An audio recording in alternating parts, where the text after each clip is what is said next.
ஒரே நேரத்தில் நீதி கட்சிக்கும் சுயமரியாதை இயக்கத்திற்கும் தலைவராக இருந்து பாராட்டியவர் பகுத்தறிவு பகலவன் தந்தை பெரியார் அவர்கள். அண்டை சுரப்பை உலகு தொழும், மனக்குகையில் சிறுத்தை எழும் என்றார் பாவேந்தர் பாரதிதாசன். பெரியாரை பற்றி விவரிக்கிறது.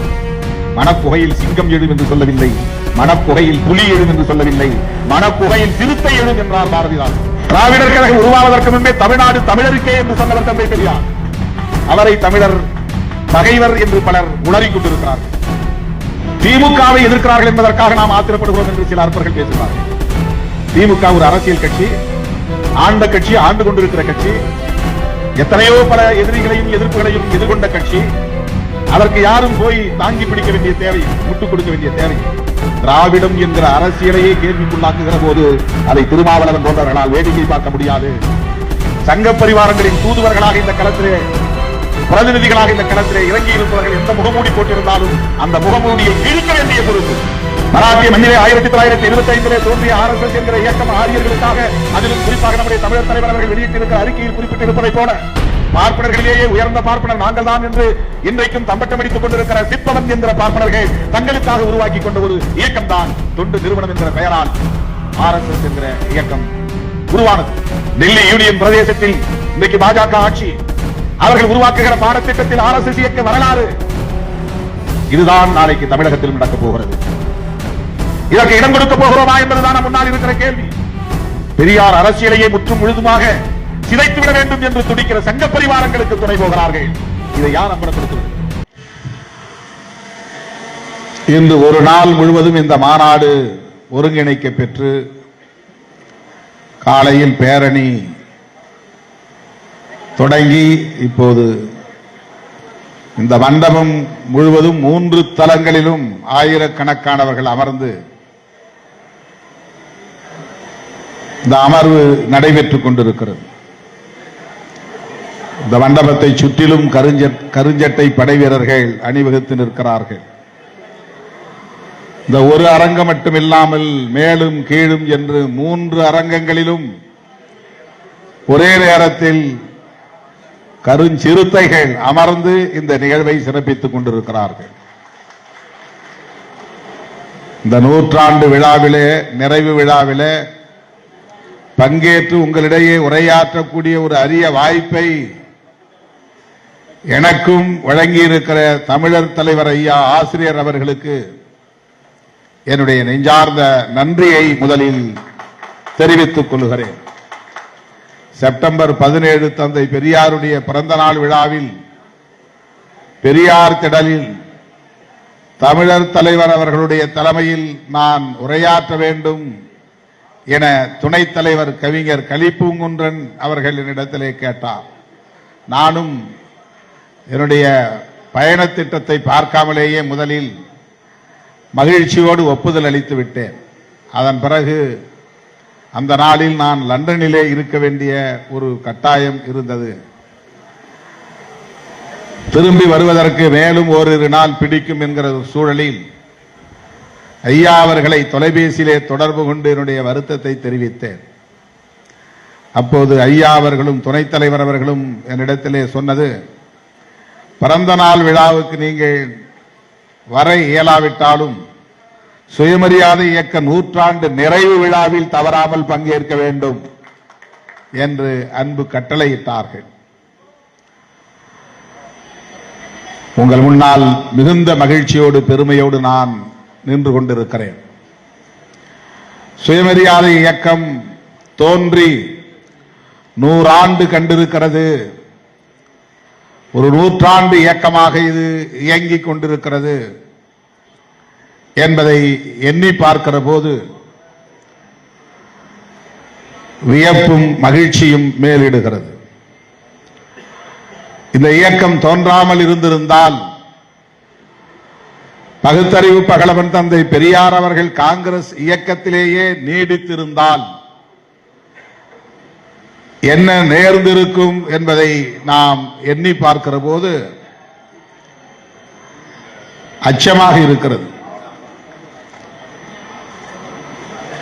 சுயமரியாதை இயக்கம் தோன்றியதால் தான், காங்கிரஸ் இயக்கத்தை விட்டு தந்தை பெரியார் வெளியேறி வந்து இந்த இயக்கத்தை உருவாக்கியதால் தான் இன்றைக்கு அண்ணன் தளபதி ஸ்டாலின் அவர்கள் தமிழ்நாட்டின் முதலமைச்சர் இருக்கையிலே அமர முடிந்திருக்கிறது. திருமாவளவன் ஒரு இயக்கத்தின் தலைவராக மட்டுமின்றி இன்றைக்கு நாடாளுமன்றத்தில் உங்களின் பிரதிநிதியாக பேச முடிகிறது. இந்த மாற்றங்கள் தந்தை பெரியார் எடுத்த அந்த முடிவால் நேர்ந்திருக்கிற விளைவுகள் என்பதை நாம் வரலாற்று பின்னணியோடு பொருத்தி பார்க்க கடமைப்பட்டவர்களாக இருக்கிறோம். வகுப்புவாரி உரிமை குறித்த தீர்மானங்களை அன்றைய காங்கிரஸ் கட்சியை வழிநடத்தியவர்கள் ஏற்றுக்கொள்ளாமல் மறுதளித்ததோடு மட்டுமில்லாமல் இதே செங்கல்பட்டில் நடைபெற்ற திருவிக்கா தலைமையிலான மாநாட்டில் பெரியார் முன்மொழிந்த வகுப்புவாரி உரிமை தீர்மானத்தை தோற்கடித்தார்கள். அதுதான் காங்கிரஸ் இயக்கத்திலிருந்து பெரியார் வெளியேறுவதற்கு மிக முக்கியமான முதன்மையான காரணியாக இருந்திருக்கிறது என்பதை நாம் வரலாற்றில் அறிகிறோம், பார்க்கிறோம், படிக்கிறோம். வகுப்புவாரி உரிமை என்பது சமூக நீதி உரிமை. பிராமணர்களே அந்த காலத்தில் எல்லா துறைகளிலும் எல்லா தளங்களிலும் நிறைந்திருந்தார்கள், ஆதிக்கம் செலுத்தினார்கள், ஆக்கிரமித்திருந்தார்கள் என்கிற நிலையிலே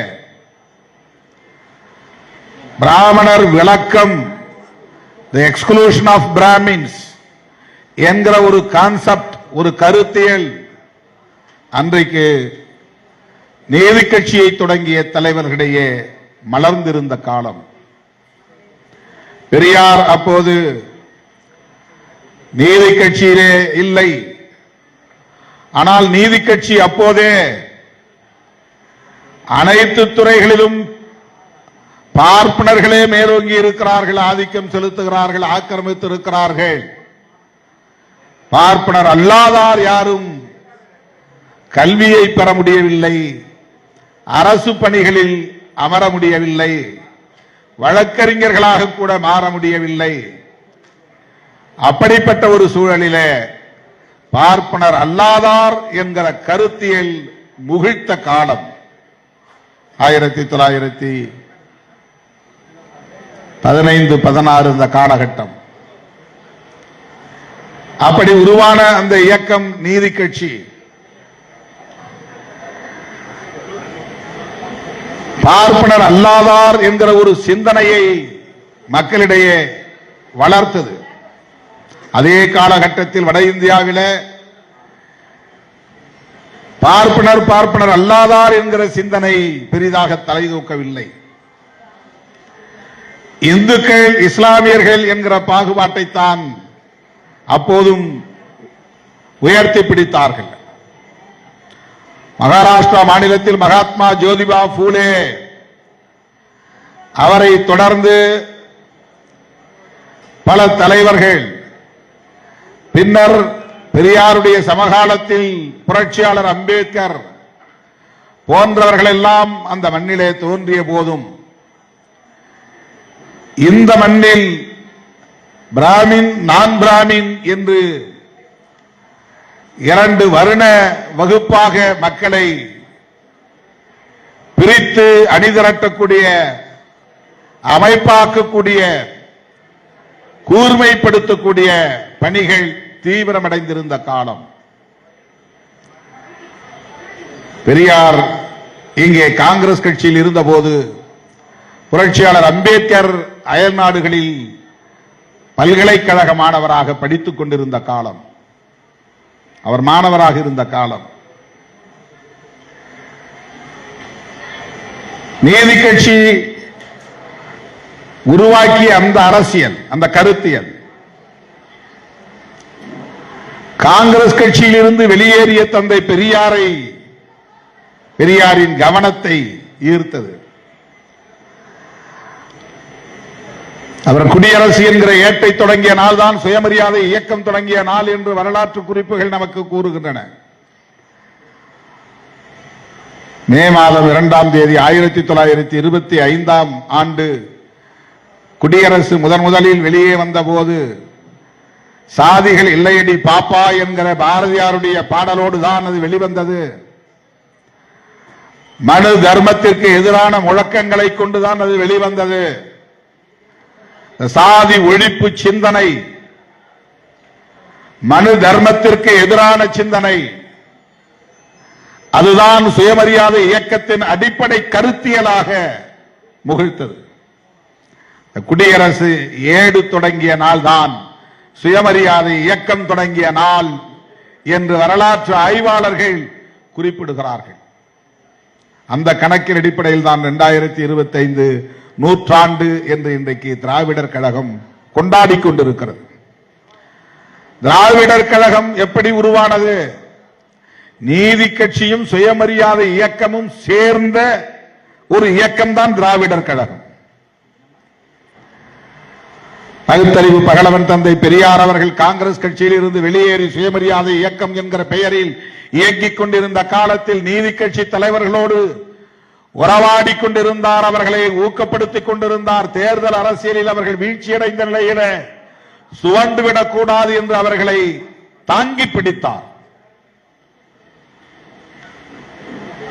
நீதி கட்சி துவண்டுவிடக் கூடாது. 6 ஆண்டுகள் ஆட்சியிலே இருந்த கட்சி பிறகு தோற்று போனது. காங்கிரஸ் வென்றாலும் அவர்களால் ஆட்சியை அமைக்க முடியாத நிலையில சில மாதங்கள் கழித்து ராஜாஜி முதலமைச்சர் பொறுப்பை ஏற்றார் 1937. இதெல்லாம் வரலாற்றில் நாம் காண கிடைக்கிற நமக்கு கிடைக்கிற குறிப்புகள். அப்படிப்பட்ட காலத்தில் நீதி கட்சி துவண்டுவிடக் கூடாது என்று அதை தாங்கி பிடித்து அதை ஊக்கப்படுத்தியவர். இந்தி திணிப்பு எதிர்ப்பு போராட்டத்திலே பங்கேற்று சிறையில் இருந்த போது நீதி கட்சியின் தலைவராகவே தேர்ந்தெடுக்கப்பட்டார். சுயமரியாதை இயக்கம் கண்ட தலைவர் தந்தை பெரியார் நீதி கட்சியின் தலைவராகவும் பொறுப்பேற்று ஒரே நேரத்தில் நீதி கட்சிக்கும் சுயமரியாதை இயக்கத்திற்கும் தலைவராக இருந்து பாடாற்றியவர் பகுத்தறிவு பகலவன் தந்தை பெரியார் அவர்கள். அந்த இயக்கத்தின் அடிப்படை கோட்பாடு அல்லது முதன்மை கோட்பாடு என்பது சமூக நீதி என்பதாகத்தான் இருந்தது. சமத்துவத்திற்கான அடித்தளம் சமூக நீதி. மனு தர்மத்தின் பெயரால் மன்னராட்சி காலத்திலே இங்கு நிலைநிறுத்தப்பட்ட இந்த சமூக கட்டமைப்பு பிறப்பின் அடிப்படையிலான உயர்வு தாழ்வை நிலைநிறுத்தி இருக்கிறது. நாமெல்லாம் பெருமையோடு பேசுகிற மன்னர்கள் தமிழ் மன்னர்கள் தான். தமிழை தூக்கி எறிந்து விட்டு சமஸ்கிருதத்தை தூக்கி கருவறையிலே வைத்தார்கள். உள்ளூர் வள்ளுவ பண்டாரங்களை தூக்கி எறிந்து விட்டு ஐயங்கார்களை கொண்டு வந்து வைத்தார்கள். வேள்விகளை நடத்துவதிலும் யாகங்களை நடத்துவதிலும் ஆர்வம் கொண்டார்கள். சமஸ்கிருதம் தேவபாஷை என்பதை ஏற்றுக்கொண்டார்கள். பிறப்பின் அடிப்படையிலான உயர்வு தாழ்வை கடவுளின் விதி என்று நம்பினார்கள். அவர்களால் இங்கே நிலைநிறுத்தப்பட்ட இந்த வாழ்வியல் முறையை, சமூக கட்டமைப்பை தகர்த்திட வேண்டும் என்கிற துணிச்சலை கொண்ட ஒரு போராளியாக வெகுண்டெழுந்தவர்தான் பகுத்தறிவு பகலவன் தந்தை பெரியார். மண்டை சுரப்பை உலகு தொழும், மனக்குகையில் சிறுத்தை எழும் என்றார் பாவேந்தர் பாரதிதாசன். பெரியாரை பற்றி விவரிக்கிற போது மனக்குகையில் சிங்கம் எழும் என்று சொல்லவில்லை, மனக்குகையில் புலி எழும் என்று சொல்லவில்லை, மனக்குகையில் சிறுத்தை எழும் என்றார் பாரதிதாசன். அதை எண்ணி எண்ணி நான் வியந்து போவதுண்டு. இந்த இயக்கத்திற்கு விடுதலை சிறுத்தைகள் என பெயர் சூட்டியதும் பெரியாருடைய சிந்தனையும் எப்படி பொருந்தி போகிறது என்று நான் எண்ணி சிலாகிப்பதுண்டு. இப்போதெல்லாம் விரக்தி ஏற்படுகிற போதெல்லாம், மன வலி ஏற்படுகிற போதெல்லாம், மேடைக்காக நான் சொல்லவில்லை, மாணவ பருவத்திலே திராவிடர் கழக மேடைகளில் ஐயா அவர்களும் மற்ற தலைவர்களும் பேசிய பேச்சை கேட்டு பொது வாழ்வுக்கு வந்த நான் ஒரு திராவிடர் கழக தொண்டனாகவே இருந்திருக்கலாம், இந்த களத்தில் நாம் ஒரு போராளியாக இருந்திருக்கலாம் என்று நான் அடிக்கடி எண்ணி பார்க்கிறேன். இது நான் மேடைக்காக சொல்லவில்லை. தேர்தல் அரசியல் எவ்வளவு வலிமிக்கது என்பது உங்களுக்கு தெரியும், எவ்வளவு அழுத்தங்களை தரக்கூடியது என்பது தெரியும். அவதூறுகளையும் அவமானங்களையும் நாள்தோறும் சந்திக்க வேண்டும் என்கிற இன்னல் நிறைந்த களம் என்பது உங்களுக்கு தெரியும். அவ்வப்போது அப்படி நான் நினைத்து பார்ப்பதுண்டு. எவ்வளவு பெரியாரை கொச்சைப்படுத்தினாலும், பெரியாருடைய அரசியலை காயப்படுத்தினாலும், தமிழர் தலைவர் ஐயா அவர்கள் பதற்றப்படாமல் அவற்றை எதிர்கொள்ளுகிற துணிச்சலை பெற்றிருக்கிறார். அந்த அளவுக்கு அவர் பக்குவமும் முதிர்ச்சியும் அடைந்திருக்கிறார். அதற்கு காரணம் அவர் ஏற்றுக்கொண்டிருக்கிற பெரியாரியம் என்கிற கருத்தியல் தான். இந்த அரசியலை எந்த சக்தியாலும் சிதைக்க முடியாது, வீழ்த்த முடியாது என்கிற அதீதமான ஒரு நம்பிக்கை தான். நான் இதுவரையில் ஐயா அவர்கள் பெரியாரை விமர்சிக்கிற யாரையும் கண்டு அவர் பதற்றப்பட்டதில்லை, ஆத்திரப்பட்டதில்லை. நான் அப்படி பார்க்கவில்லை அவரை.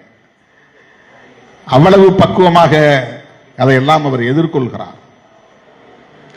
பெரியார் உலகமயமாகி வருகிறார் என்று உலகம் முழுவதும் பயணம் செய்து பெரியார் அரசியலை இன்றைக்கு கொண்டு போய் சேர்க்கிறார். ஜப்பானின் டோக்கியோவில் இருந்து ஒரு தோழர் வந்து இங்கே புத்தகம் பெற்றுக் கொண்டார். பெரியாரை இன்றைக்கு உலகமே உற்று நோக்குகிறது, ஆழ்ந்து கற்கிறது. உலக தலைவர்களின் வரிசையில் வைத்து பார்க்கிறது. இதற்கு எந்த அடையாள அரசியலும் காரணம் இல்லை, அவருடைய அறிவார்ந்த அரசியல் தான் காரணம். அவர் பேசிய மாந்தநேய அரசியல் தான் காரணம். அவர் பரப்பிக் கொண்டிருக்கிற இந்த பகுத்தறிவு அரசியல் தான் காரணம். லாபி செய்து இந்த அரசியலை பல நாடுகளுக்கும் கொண்டு போய் சேர்க்கவில்லை. எப்படி சாக்ரட்டிஸின் அரசியலை நாம் தேடி படிக்கிறோமோ, எப்படி மாமேதை காரல் மார்க்சின் கருத்தியலை நாம் தேடி படிக்கிறோமோ, அப்படி இன்றைக்கு உலகம் முழுவதும் ஜனநாயக சக்திகள், முற்போக்கு சக்திகள், இடதுசாரி சக்திகள் தந்தை பெரியாரை தேடி படிக்கிற காலம் கனிந்திருக்கிறது, சூழல் மலர்ந்திருக்கிறது.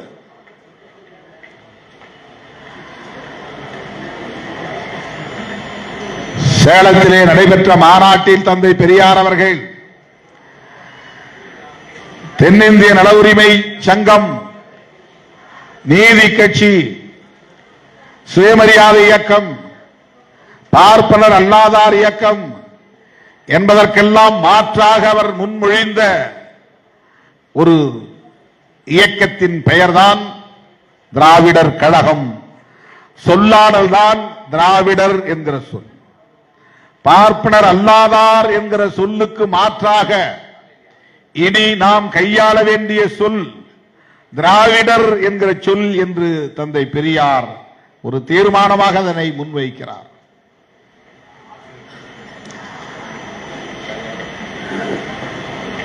திராவிடர் கழகம் உருவாவதற்கு முன்பே தமிழ்நாடு தமிழருக்கே என்று சொன்னவர் தந்தை பெரியார். அவரை தமிழர் பகைவர் என்று பலர் உளறிக் கொண்டிருக்கிறார்கள், பிதற்றிக் கொண்டிருக்கிறார்கள், அரைவேக்காட்டுத்தனமாக அவதூறுகளை அள்ளி இறைக்கிறார்கள். எங்களுக்கு கவலையாக இருக்கிறது. ஆசிரியர் அதை பற்றி கவலைப்படுவதே இல்லை. அவருக்கு எல்லா நீள அகலமும் தெரியும், எல்லா உயரமும் தெரியும், ஆழமும் தெரியும் என்பதனால் அவர் அமைதி காக்கிறார். இவர்களெல்லாம் எந்த அளவுக்கு துள்ளுவார்கள் என்பது அவருக்கு தெரியும். யாருடைய பிடியில் இவர்கள் இருக்கிறார்கள், எந்த அளவுக்கு இவர்களை குறைக்க விடுவார்கள் என்பது அவருக்கு தெரியும். ஆகவே இதற்காக நாம் நம்முடைய சக்தியை விரயப்படுத்த வேண்டாம் என்கிற பக்குவம் முதிர்ச்சி தமிழர் தலைவர் ஐயா அவரிடத்திலே வெளிப்படுவதை நம்மால் பார்க்க முடிகிறது. என்னால் அதையெல்லாம் உள்ளபடியே சகித்துக் கொள்ள முடியவில்லை. அவர் அடைந்திருக்கிற இந்த பக்குவத்தை நாம் எல்லாம் அடைவதற்கு இன்னும் எத்தனை ஆண்டுகள் ஆகும் என்று தெரியவில்லை. திமுகவை எதிர்க்கிறார்கள் என்பதற்காக நாம் ஆத்திரப்படுகிறோம் என்று சில அற்பர்கள் பேசுகிறார்கள். திமுக ஒரு அரசியல் கட்சி, ஆண்ட கட்சி, ஆண்டு கொண்டிருக்கிற கட்சி, எத்தனையோ பல எதிரிகளையும் எதிர்ப்புகளையும் எதிர்கொண்ட கட்சி. அதற்கு யாரும் போய் தாங்கி பிடிக்க வேண்டிய தேவையில்லை, முட்டுக் கொடுக்க வேண்டிய தேவையில்லை. முட்டுக் கொடுத்தல் என்றால் சாயும் நிலையில் இருக்கிற ஒன்றுக்குத்தான் முட்டுக் கொடுக்க வேண்டும். அது கோலோச்சுகிற கட்சி, அதற்கு யார் போய் முட்டுக் கொடுப்பார்கள்? அது ஆளும் கட்சி, ஆட்சி அதிகார பீடத்தில் இருக்கிற கட்சி, அது கோலோச்சி கொண்டிருக்கிற கட்சி. அதற்கு போய் எங்களை போன்றவர்கள் இடதுசாரிகள் திருமாவளவன் எல்லாம் முட்டுக் கொடுக்கிறார்கள் என்கிறார். அப்படி அல்ல. திராவிடம் என்கிற அரசியலையே கேள்விக்குள்ளாக்குகிற போது அதை திருமாவளவன் போன்றவர்களால் வேடிக்கை பார்க்க முடியாது. திராவிடம் என்பது ஆரியம் என்கிற கருத்தியலுக்கு எதிராக தோன்றிய ஒரு மகத்தான தத்துவ சொல்லாடல். அது பண்டிதர் அயோத்திதாசர் அவர்களால் பேசப்பட்ட அரசியல். அது புரட்சியாளர் அம்பேத்கர் அவர்களால் இந்த தேசம் முழுவதும் நாகர்கள் வாழ்ந்தார்கள். அந்த நாகர்கள் தான் இன்று திராவிடர்கள் என்றும் தமிழர்கள் என்றும் அழைக்கப்படுகிறார்கள் என அறிவிக்கப்பட்ட ஒன்று. அதனால்தான் நான் சொன்னேன், பார்ப்பனர் அல்லாதார் அனைவருமே திராவிடர்கள் தான், புரட்சியாளர் அம்பேத்கரும் திராவிடர் தான் என்று நான் சொன்னேன். ஆக திராவிடர் கழகத்திற்கு எதிரான ஒரு அரசியலை பேசுகிறார்கள் என்று திருமாவளவனோ அல்லது வீரபாண்டியன் அவர்களோ அல்லது ஜவாஹிருல்லா அவர்களோ கடந்து போனால் நாங்கள் பேசுகிற அரசியலின் அடிவயிற்றிலேயே அடிமடியிலேயே கை வைப்பதாக போய் முடிகிறது. நாங்கள் பேசுகிற அரசியலுக்கே அது ஆபத்து. இது திராவிடர் கழகம் பேசுகிற அரசியல், அது ஒரு தனி இயக்கம் பேசுகிற அரசியல் என்று கடந்து போய்விட முடியாது. எந்த பொறுப்புணர்வில் இருந்து இதை நாம் எதிர்கொள்கிறோம் என்பதுதான். விமர்சிக்கிறோம், விமர்சிப்பவர்களை கருத்தியல் சார்ந்துதான் விமர்சிக்கிறோம், காழ்ப்புணர்ச்சியின் அடிப்படையில் அல்ல.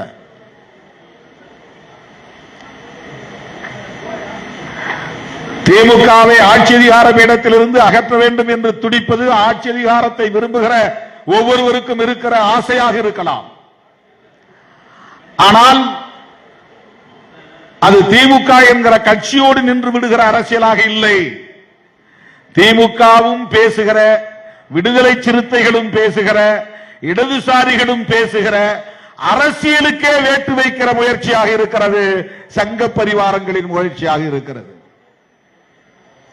எனவேதான் சங்க பரிவாரங்களின் தூதுவர்களாக இந்த களத்திலே, பிரதிநிதிகளாக இந்த களத்திலே இறங்கி இருப்பவர்கள் எந்த முகமூடி போட்டிருந்தாலும் அந்த முகமூடியை கிழிக்க வேண்டிய பொறுப்பு, தோலுரிக்க வேண்டிய பொறுப்பு, அவர்களை மக்களின் முன்னால் அம்பலப்படுத்த வேண்டிய பொறுப்பு மேடையில் அமர்ந்திருக்கிற முற்போக்கு சக்திகளாக இருக்கிற ஒவ்வொருவருக்கும் இருக்கிறது என்று உணர்ந்திருக்கிற இயக்கம் விடுதலை சிறுத்தைகள் கட்சி. சுயமரியாதை இயக்கம் தோன்றிய பிறகுதான் இந்த தமிழ் சமூகத்தில் காலம் காலமாக புறையோடி கிடந்த மோட நம்பிக்கைகளுக்கு எதிரான போர்க்குரல் ஒலித்தது. இது கடவுள் எழுதிய தீர்ப்பு, தலை விதி என்று கடவுளின் மீது பாரத்தை போட்டுவிட்டு இந்த நரகத்திலே உழன்று கொண்டிருக்கிற மக்களை மீண்டெழ வைத்தது, உரிமை குரல் எழுப்ப வைத்தது.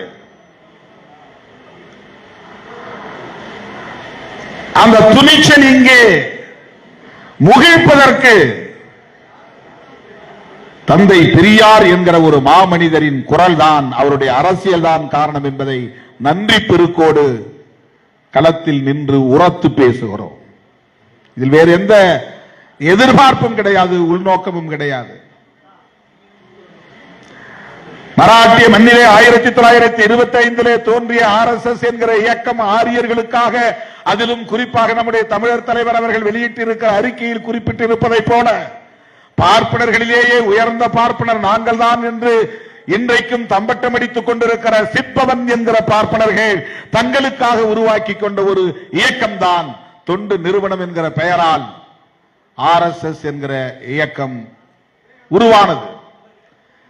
அவர்கள் முன்மொழிந்த அந்த அரசியல் இன்றைக்கு இந்தியா முழுவதும் வெகு வேகமாக பரவி வருகிறது. பல மாநிலங்களில் ஆட்சி அதிகார பீடத்தில் அமர்ந்து விட்டது.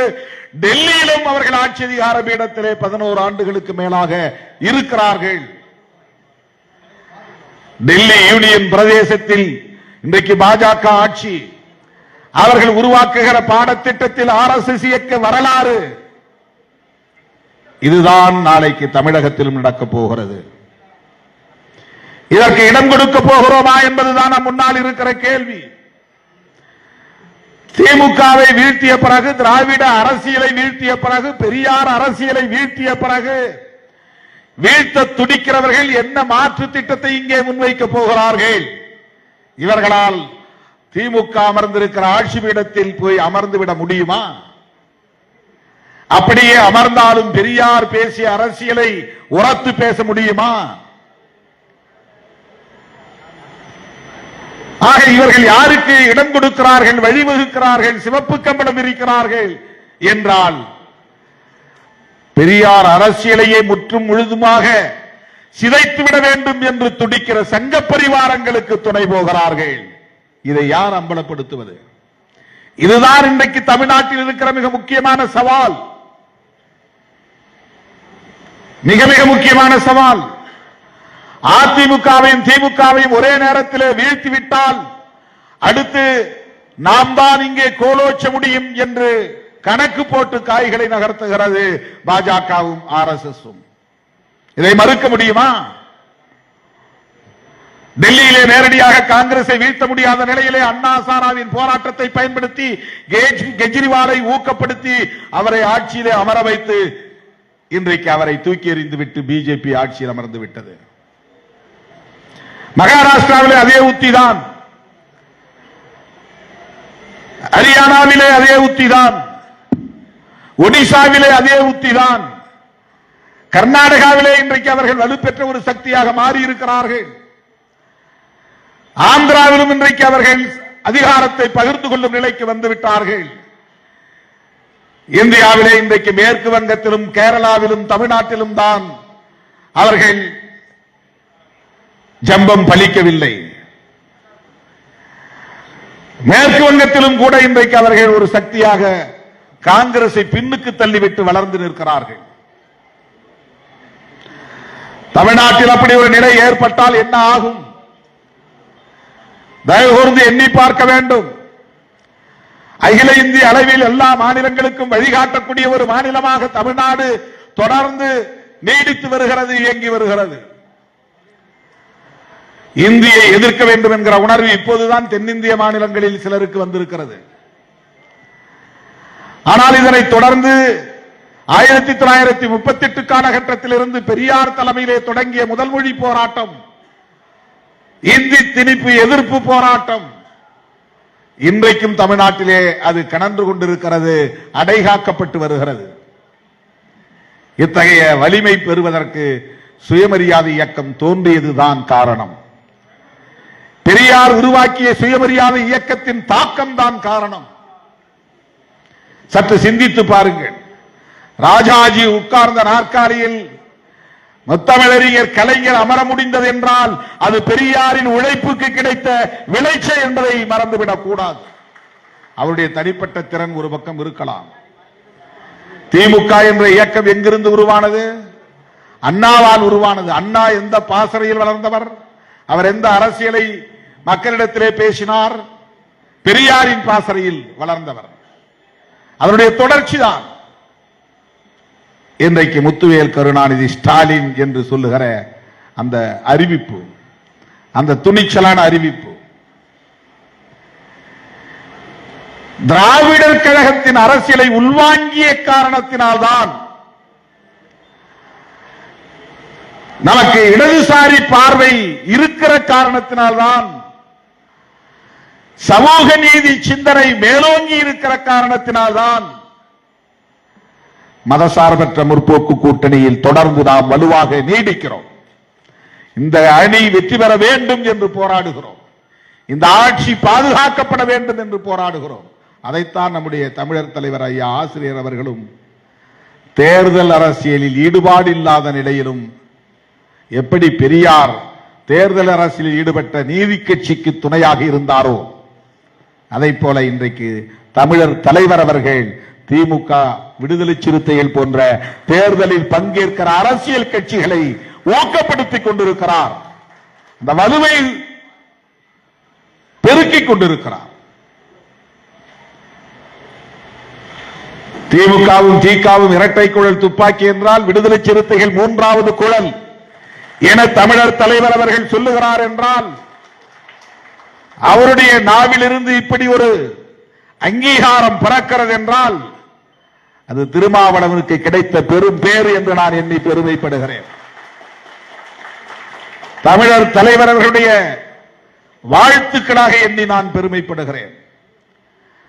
பெரியார் அரசியலை பேசுகிற இயக்கங்களின் வரிசையில் திராவிடர் கழகம், திராவிட முன்னேற்ற கழகம், விடுதலை சிறுத்தைகள் கட்சி என்று அந்த மூன்றாவது இடத்திலே இடம்பெறுகிற ஒரு அங்கீகாரத்தை பெற்றிருக்கிறோம். தேர்தல் ஆணையத்தின் அங்கீகாரத்தை விட பெரியார் திடலின் அங்கீகாரம் தான் பெருமைக்குரியது என்று நான் எண்ணி பெருமைப்படுகிறேன்.